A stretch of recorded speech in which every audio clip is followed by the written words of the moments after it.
Well, now that the kids across the region are back into the classrooms on both sides of our state line, what about the bang for your buck that you're getting in Kansas and Missouri when it comes to public education dollars, right? I mean, that's something that's worth looking at here. And Dave Trabert at the Kansas Policy Institute, he's the CEO there. He joins us on KCMO Talk Radio because their new analysis of K through 12 bang for the education buck is worth taking a look at, and they've got the data for Kansas and Missouri.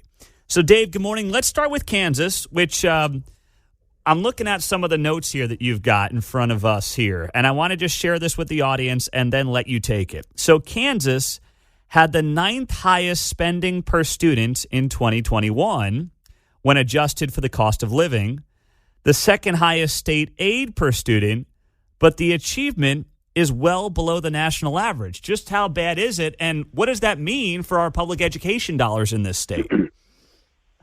Well, good morning, Pete. We did this analysis. We've done it several years now because there's the education system wants to tell parents that you have to spend more money to achieve more. That's never been true, but it sounds plausible. So we have to find ways to demonstrate that that just isn't the case. And this is one way of doing it. You look at we look at the National Assessment of Educational Progress scores for reading and math, 4th grade and 8th grade, and then we look at it for low income and not low income. So you develop a composite score, and you compare that to the spending. And it's a simple spending divided by score equals how many dollars you spent for each point on your score. And that's how you can measure the productivity. So it's, Kansas has a score of 243. The composite national average was 246. So it's a little below, not a lot, but a little below. But when you're spending almost $20,000 per student to get that, and you had there were 31 states that scored better than Kansas but spent less than Kansas. There's just no way. Another way of looking at it, we found 10 states that had the same score, a higher score at 247. The range there went from Utah spent about 10,600, New York spent 23,600 and got the same score. It's just all over the map. Money matters, of course, but it's how money gets spent that can make a difference. So Kansas is spending, when adjusted for cost of living, $19,000 per student. I mean, you're talking, over $1,500 a month per student, and the results are below the national average. But if you listen to people who are in bed with like the Kansas National Education Association, the teachers union here in the state, you would say the state's not spending enough money on the schools, and until they spend more money, there's no chance for the kids to achieve the way they should be achieving. But there's nothing that I'm looking at your data that suggests that's at all remotely true.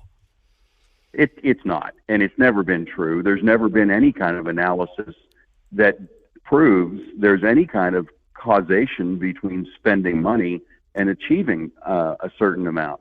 Just look at the two states.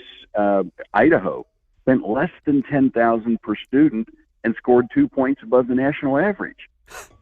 Utah spent above the national average, spent $10,600. It can be done. It's a matter of how the systems are spending their money, how what they're teaching, are they being effective, and there's some states like Kansas that are just not. And Kansas has been getting worse year after year. It's interesting, too. I saw this. This is the headline story today in the Kansas City Star. Johnson County schools start year with hundreds of vacancies, and the worst hit is special education. And, they're laying the foundation, of course, for more money. It says here that, in Kansas, the average starting salary for teachers is roughly $40,000 a year. And they're dealing with strenuous certification requirements, difficult work, and low pay. But you're suggesting, and your data shows, that the issue is not with the amount of money going into the system. So is it with overpaid administrators in Kansas, or what is it?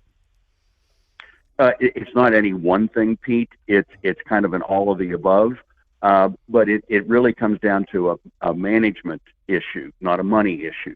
I mean, we've seen classroom teachers, the number of teachers grow faster than students have increased, and yet class sizes are getting larger. That's a management problem, not a money problem. Teacher pay is low. Well, those are all choices made by local school boards. It's how they spend money. I can show you school districts where custodians make twice as much as teachers. It's how they're choosing to spend the money. Whether they're spending it on, they're putting a lot of money into social emotional learning. Doesn't have to be that way. There's a school district in Kansas out in Waubonsee that does social emotional learning very successfully, but they don't do it with the traditional kind of pearl clutching way.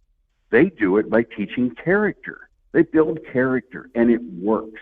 There's a lot of different ways to approach this problem, but the Kansas education system, and a lot of states are like this too, they get stuck in this mode of, well, we just need more money. Well, stop wasting the money you have. These school districts in Kansas started this year with well over $1 billion left over that they didn't spend from prior years. Mm-hmm. It's complete mismanagement of funding. Yeah. All right. So what about the Missouri side, Dave Trabert, Kansas Policy Institute? Sounds like Missouri is doing better than Kansas, but that's not necessarily saying much. What do their numbers look like? Well, Missouri got 1 point lower at 242 on the NAEP composite, but they spent $4,000 per student less. They're at about $15,600. So, that spending $4,000 didn't really cost the students anything. Yeah. Missouri has they have a lot of room for improvement.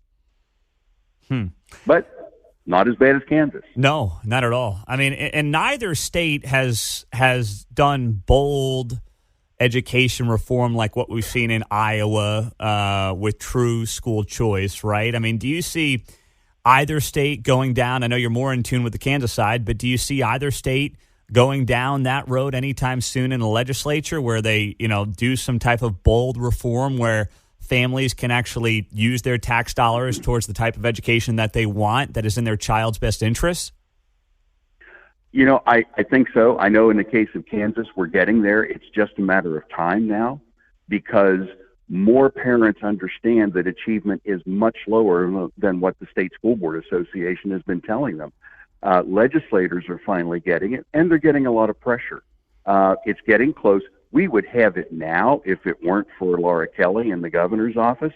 I believe we could get it to a simple majority. It's a bigger barrier right now, but we'll get there because the momentum keeps building, and the system won't change. Despite all this pressure, they dig in and they try to say, but we just don't have enough money. They won't look at doing something different. There are so many different models to look at. You look at what you mentioned Florida. I mean, Florida scores 7 points better than Kansas and spent less than $12,000 per student. Wow. It can be done. It's how you look at these things. It's how what you're going to incentivize, or if you're incentivizing improvement, and are there consequences if there isn't? In Kansas, there's no consequence. They talk about accountability. Achievement keeps going down. School systems are not even following state law according to audits, and there's no consequence. So where's the incentive to improve? But this is why the pressure is building, and we are going to get there. We are going to have more educational choice for schools. A lot of parents are just opting out. They're going to micro schools. They're going to home schools. We're hosting a conference here in Overland Park on September 23. It's the Heartland Hybrid School Summit, and bringing in some national speakers and talking about all these really great opportunities to educate kids that are outside of the public school system. And there's nothing wrong. We're not trying to get rid of the public school system, but it's not a one-size-fits-all. No. And there needs to be different opportunities. Mm-hmm. Where can people find more about that? Is it on the website? It's on the kansaspolicy.org. Just look under the events. It's only $20 to attend, just to cover a few of the little costs, but registration is right there on the website.